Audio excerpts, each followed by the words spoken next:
Ukraine के अंदर रूस लगातार हमला कर रहा है, उसके बाद वहां न सिर्फ तस्वीरें बदल गई है बल्कि अब एक एक शहर के अंदर कहा जा सकता है कि कब्जा रूसी सेना का हो रहा है। ये तस्वीरें हम आपको दिखा रहे हैं, तस्वीरें हैं खार्किव की। खार्किव के अंदर रूसी सेना घुस चुकी है और पूरा कंट्रोल लगभग अपने हाथ में ले लिया है।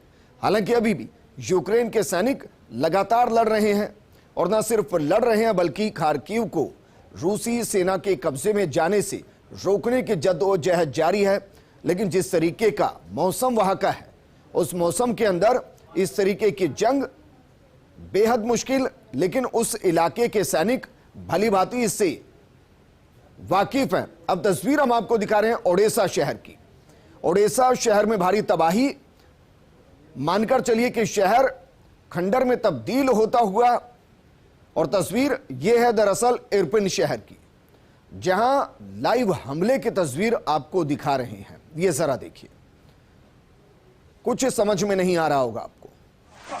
एक शख्स आपको दिखाई दे रहा है और उसके बाद एक तेज रोशनी, धमाका और धुएं का या धूल का गुबार। एक बार फिर इस वीडियो को चलाइए, इस वीडियो को फिर देखिए किस तरीके से एक शख्स आपको दिखाई देता है और फिर उस पर हमला किया जाता है। अब ये तस्वीर हम आपको दिखा रहे हैं कीव की। कीव में रूसी सेना का काफिला, और ये जिस तस्वीर का जिक्र कर रहे थे, ये देखिए, ये आदमी आपको दिखाई दे रहा और अचानक से आप सोचिए उसको संभलने तक का मौका नहीं मिला। और ये इरपिन शहर की तस्वीर थी। इसके बाद हम आपको तस्वीर दिखा रहे थे कीव की, जहां रूसी सेना का काफिला टैंकों के जरिए इस तरीके से आगे बढ़ता हुआ, मानो यूक्रेन के जिस हिस्से से ये सेना गुजर रही हो, ये बता रही हो कि अब ये जगह, ये इलाका रूसी सेना के कब्जे में है। और उस दौरान तबाही की तस्वीरें आप देखते जाइए, क्योंकि तस्वीरें हैं खूबसूरत शहरों का खंडर में तब्दील हो जाना। होस्टेमेल खंडर बन गया है और ये होस्टेमेल की तस्वीरें आज की हमला किस तरीके से किया गया और ये शहर बसाने में ना जाने कितने दशक लगे होंगे, लेकिन बर्बाद होने के लिए, बर्बाद करने के लिए 10 दिन भी काफी है। ऐसा हम इसलिए कह रहे हैं क्योंकि आज जंग का 11वां दिन है और शहर खंडर में तब्दील हो चुके हैं। और तस्वीरें अब हम आपको दिखा रहे हैं डोनेट्स्क की। यहां रूस की बमबारी और बमबारी के बीच में आपको चारों तरफ खंडर ही खंडर नजर आएगा। और इसलिए कहा जाता है कि जंग में जीतने का मतलब होता है शहरों का बर्बाद होना। यह तस्वीर देखिए, रूसी फाइटर को मार गिराने का दावा किया गया है।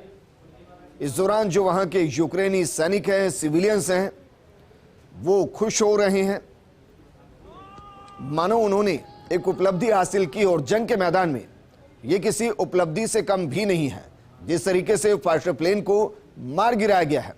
और ये इरपिन शहर की तस्वीरें, जहां भारी तबाही। हमारे साथ रक्षा विशेषज्ञ कर्नल अनुपम जेटली जी जुड़ गए। अनुपम जेटली जी, एक तरफ पुतिन और जेलेंस्की दोनों ही बातचीत की बात कर रहे हैं और दूसरी तरफ कहा जा रहा है कि अगर नहीं सरेंडर किया या समझौता नहीं किया तो नक्शे से यूक्रेन को मिटा दिया जाएगा। और पोलैंड कह रहा है कि वो यूक्रेन को MiG-29 देने को तैयार, ताकि इस जंग में यूक्रेन का हाथ और आगे बढ़ सके। सर, इस युद्ध को कोई शांत करने के लिए सोच रहा है या इस जंग को और बढ़ाने की कोशिश अब पश्चिमी देश और बाकी कर रहे हैं यूक्रेन के हवाले से? देखिए, यूक्रेन के कंधे से विजेंद्र जी बंदूक चलाई जा रही है और बंदूक जिनके हाथ में है वो है अमेरिका और यूरोपियन कुछ कंट्रीज। मगर यूरोपियन कंट्री आप देखिए 11 दिन से बोल रहे हैं, मदद के लिए कोई भी आगे नहीं आया है जी। हर तरफ से कीव का और बड़े शहरों का घेराव है और वहां न तो कोई अंदर आ सकता है ना बाहर जा सकता है। जिन जिन शहरों पे घेराबंदी रशिया ने कर रखी है, जैसे कीव, खार्किव, लवीव, मारियुपोल, खेरासन, ज़पोरिजिया, तो ये सब जितने भी हैं इन सब पे इतनी घेराबंदी है कि ना कोई अंदर जा सकता है बिना रशिया की मर्जी के, ना अंदर के लोग बाहर निकल सकते जी। और इसीलिए ये कहा जा रहा है कि भाई कुछ घंटे की रियायत दी जाए ताकि खाने की सामग्री पहुंचे, आवश्यक सामान पहुंचे और वहां से सिविलियंस को इवैक्यूएट किया जा सके। इसलिए युद्ध विराम कुछ कुछ घंटे का देते हैं जी। परंतु ये अगर यूक्रेन नहीं समझा कि उसकी अपनी जो सहूलियत, अपना जो इंटरेस्ट है वो इसी में है कि बाकी पश्चिमी ताकतों की बात छोड़कर और एक समाधान के बारे में सोचे। रशिया ने बहुत मौके दिए रूस ने बात करने के लिए और उसका केवल एकमात्र है कि आप जो है बफर स्टेट की तरह आ जाएं, आपको कम्युनिज्म की तरफ नहीं आना मत आइए, आप नाटो में मत जाइए। मगर जेलेंस्की उसको नाटो की तरफ ले जाने पर बहुत ज्यादा उत्सुक हैं और यही जंग की वजह है। लेकिन सर मैं तो एक कॉमन मैन के तौर पर जानना चाहता हूं कि जो तस्वीरें लगातार मिल रही हैं यूक्रेन के अलग अलग शहरों से, वो खंडर बन चुके हैं। सवाल मेरा ये कि मुर्दों पर अगर राज करने की बारी आएगी तो रूस भी क्या करेगा और यूक्रेन भी क्या करेगा, क्योंकि ये शहर मुर्दा होते जा रहे हैं जैसे जैसे जंग आगे बढ़ रही है। विजेंद्र जी, मैं विशेषज्ञ के उससे थोड़ा मत अलग रखता हूं जी। ये वेस्टर्न मीडिया खाली वही बिल्डिंग बार बार दिखा रहे हैं जिन पर स्ट्राइक हुई है। ये वो बिल्डिंग है ज्यादातर जहां पर इनके सिविल डिफेंस के लोग, पैरामिलिट्री लोग या मिलिट्री के लोग, मिलिशिया के जेवलिन मिसाइल सिस्टम या स्टिंगर मिसाइल सिस्टम लेके जो एंटी टैंक या एंटी एयरक्राफ्ट हैं वहां छुपे हैं और उन बिल्डिंग को न्यूट्रलाइज किया जा रहा है। तो आज की तारीख में इनके तकरीबन 2 चेर्नोबिल जो कि नॉन फंक्शनल है परमाणु संयंत्र और ज़ैपोरिज़िया जो कि वर्किंग है, ये रशिया के काबू में है। क्रीमिया में जो एटॉमिक संयंत्र है, रिएक्टर है जो कि अभी कंस्ट्रक्शन में है, वो इनके काबू में है। एक और साउथ यूक्रेन का वो घेरा डाल के बैठा है रशिया। वहां गैस बंद हो चुकी है, गैस की सप्लाई। तो आप सोचिए 6 शहरों में ना कुकिंग के लिए गैस है, ना गर्मी पैदा करने के लिए घरों में गैस है और टेम्परेचर माइनस में है रात को जी। पता नहीं ये क्या बहकावा है, क्या उत्सुकता है, क्या हट है कि हम बर्बाद कर देंगे मगर हम इस अपने समझौते के लिए आगे नहीं बढ़ेंगे जी। रशिया की गलती मैं इतनी नहीं मानता क्योंकि उसका सारा युद्ध इसी बात पे शुरू हुआ कि आप कृपया नाटो में मत जाइए। और ये 2014 से अमेरिका समझौता कर चुका है मगर लिखित में नहीं किया उसने मिन्स्क 1 और मिन्स्क 2 समझौते में जी। ठीक है सर, शुक्रिया हमारे साथ जुड़ने के लिए और अपनी एक्सपर्ट कमेंट बताने के लिए कि जिन तस्वीरों को दरअसल दिखाया जा रहा है वो तस्वीरें सिविलियंस के इलाकों की नहीं है बल्कि उन इलाकों की है जहां। ब्रेक के बाद बढ़ते हैं आगे और एक बार फिर से बात करते हैं रूस और यूक्रेन के बीच में चल रहे भीषण युद्ध की। लगातार रूस की ओर से जो हमले हैं वो और ज्यादा तेज किए जा रहे हैं। भीषण हमले यूक्रेन में किए जा रहे हैं। यूक्रेन की राजधानी कीव में रूसी सेना हर जगह नजर आ रही है, उनकी ओर से बमबारी की जा रही है। हालांकि रूस की ओर से बार बार कहा जा रहा है कि रिहायशी इलाकों में वो हमला नहीं कर रहे हैं। उनका प्रयास है सबसे पहले कि जो शक्तियां हैं, जहां पर सेना है, वहां पर हमले किए जाए और यूक्रेन की उस शक्ति को खत्म किया जाए। अब ऐसे में यूक्रेन की ओर से भी तमाम दावे किए जा रहे हैं। अब चर्चे भी बहुत है, दावे भी बहुत हैं, पर सबसे महत्वपूर्ण बात यही है कि ये युद्ध विराम की स्थिति में कब जाएगा। तमाम सवाल इसको लेकर भी है क्योंकि लगातार हम देख पा रहे हैं कि अलग अलग दौर की बातचीत होती है, चर्चाएं होती है, पर हल नहीं निकल पाता है। अलग अलग देशों के राष्ट्रपति से पुतिन भी बात करते हैं, जेलेंस्की भी बात करते हैं, मदद की गुहार भी लगाते हैं। साथ ही एक और तो कोशिश ये देखने को मिलती है, जेलेंस्की भी ये कहते हैं कि हाँ हम चाहते हैं ये युद्ध रुके, बातचीत हो। तो वहीं पुतिन की ओर से भी कहा जाता है कि ये युद्ध शुरू करने का फैसला अपने आप में बेहद कठिन था और ये वो फैसला था। उसके बाद वो भी कहते हैं कि हाँ बातचीत होनी चाहिए, युद्ध रुकना चाहिए, पर दोनों की ओर से एक शर्त लगा दी जाती है और दोनों ही बातचीत को तो तैयार होते हैं पर सशर्त बातचीत को तैयार होते हैं।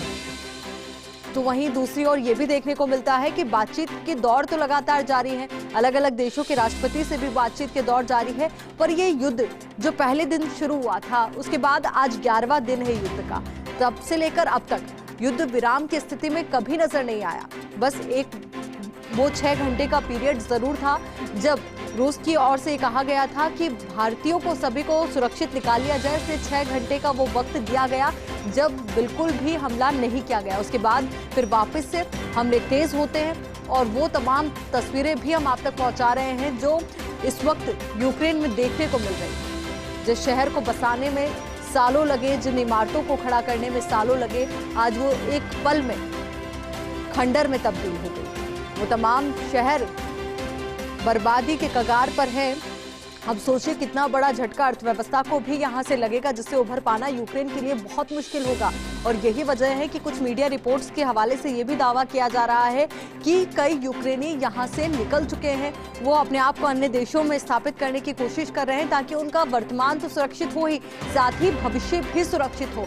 अब अलग अलग दावे तो है ही, पर अब निष्कर्ष क्या होगा इस युद्ध का, ये भी देखना बेहद महत्वपूर्ण होगा। बातचीत के दौर के दौरान क्या कोई ऐसा दौर आएगा कि जब ये युद्ध विराम स्थिति में जाएगा? तो वहीं दूसरी ओर आशंकाएं इस बात को लेकर भी तेज है कि अगर इस तरीके से युद्ध विराम स्थिति में नहीं आता है तो हो सकता है कल ये युद्ध विश्व युद्ध में भी बदल जाए। अब इसी पर बातचीत के लिए हमारे साथ रक्षा विशेषज्ञ राजेश जी जुड़ चुके हैं। राजेश जी, ये तमाम स्थितियां सभी के समक्ष है, बातचीत का दौर भी लगातार चल रहा है, पर वहीं दूसरी ओर अगर हम अंतर्राष्ट्रीय संगठनों पर अगर नजर डालें तो उनकी ओर से कहा जाता है कि हाँ ये गलत था, ये प्रतिबंध हम लगा रहे हैं, पर इसका एक सही और सटीक हल कहीं से भी नहीं निकल रहा है युद्ध का। आयुषी, इसमें ऐसा है कि हम देख चुके हैं यूएन के अंदर जितने रेजोल्यूशन है उनका कोई आउटपुट नहीं निकला, क्योंकि रशिया के पास वीटो पावर था, चाइना उसके अगेंस्ट में था, तो वो एक सिर्फ शो ऑफ कितने लोग किसके साथ है, ये इसके अलावा कुछ आउटकम नहीं था उसका। फिर अभी आपने देखा ये वापस एस्केलेशन क्यों हुआ कि नाटो के द्वारा कुछ वेपन्स का सप्लाई हुआ यूक्रेन को। जब सेकंड दौर की बातचीत चल रही, इसके बाद थर्ड दौर की बातचीत में अब अगर आप एस्केलेशन कराएंगे बातचीत के बीच में, चाहे कोई सी भी साइड करे, यूक्रेन करे चाहे रशिया करे, तो बातचीत का कोई आगे उसका कोई भी सॉल्यूशन निकलना बहुत मुश्किल है। बिल्कुल। और राजेश जी, एक और इसके तरह अगर हम देखें तो बातचीत के लिए कहा जाता है कि हाँ बातचीत हम कर लेंगे, पर वहीं दूसरी ओर हमले और तेज हो जाते हैं। एग्जैक्टली तो कोई मध्यस्थता के लिए अभी भी कोई भी पार्टी मध्यस्थता के लिए आगे नहीं आई है। ना चाइना की तरफ से कोई इनिशिएटिव है, ना कोई दूसरे नाटो की तरफ किसी कंट्री की मदद। सिर्फ फ्रांस ने रशिया के साथ बातचीत करी है लगातार 1 या 2 बार, पर कोई राष्ट्र आगे आके मध्यस्थता के लिए तैयार ही नहीं है। और बल्कि अब जब ये नाटो ने उनको और हथियार दे दिए तो नेचुरली उसके साथ में फिर दोबारा एक एस्केलेशन होने के चांस ज्यादा है, बजाय इसके कि एस्केलेशन कम हो। बिल्कुल। और राजेश जी, अब आशंकाएं इस बात को लेकर भी तेज हो गई है कि कहीं ये युद्ध जो रूस और यूक्रेन के बीच में चल रहा है, हालांकि इसे कहा यही जा रहा है कि 2 सुपर पावर्स के बीच का युद्ध है, पर कहीं कल को ये युद्ध विश्व युद्ध में ना बदल जाए। उसके चांसेस मेरे असेसमेंट के हिसाब से तो बहुत कम है। इसलिए बहुत कम है कि अभी आप देखो 11वें दिन तक क्या किसी का डायरेक्ट इन्वॉल्वमेंट हुआ है? बेलारूस एक अकेला देश है जो रशिया के साथ आया है, उसके अलावा किसी भी देश ने कोई भी डायरेक्ट इसमें इन्वॉल्वमेंट नहीं किया अपना। सिर्फ एक स्टेटमेंट देने से और एक कमिटमेंट करने में फर्क होता है। तो ना नाटो ने कोई कमिटमेंट करा है, ना किसी और ने इसमें युद्ध में कोई कमिटमेंट किया है, तो मुझे नहीं लगता कि स्प्रेड इसके बाहर होगा। सेकंड पॉइंट इज कि इसकी जो बेसिक एम चाहे रशिया का हो चाहे यूक्रेन का हो, दोनों के कन्फाइंड है। इसमें बहुत सारे राष्ट्रों के कोई कॉमन एम या कोई ऐसी चीज इन्वॉल्व नहीं है जिसके अंदर कोई आपको लगे कि जिसका आउटकम दूसरे देशों के लिए इम्पैक्ट रखता हो। तो मेरे ख्याल से तीसरे विश्व युद्ध के बारे में सोचना अभी थोड़ा जल्दी होगा, और अगले 2 दिन की मंडे की जो वार्ता है उसके बाद में शायद कुछ और बाहर निकल के आए, और नहीं तो इसमें कीव का सीज होते ही वैसे भी युद्ध की आप इसको अंत मानिए। चलिए राजेश जी, बहुत बहुत शुक्रिया आपका हमारे साथ जुड़ने के लिए, पूरी बातचीत के लिए। रुकेंगे एक छोटे से ब्रेक के लिए, जल्द हाजिर होंगे।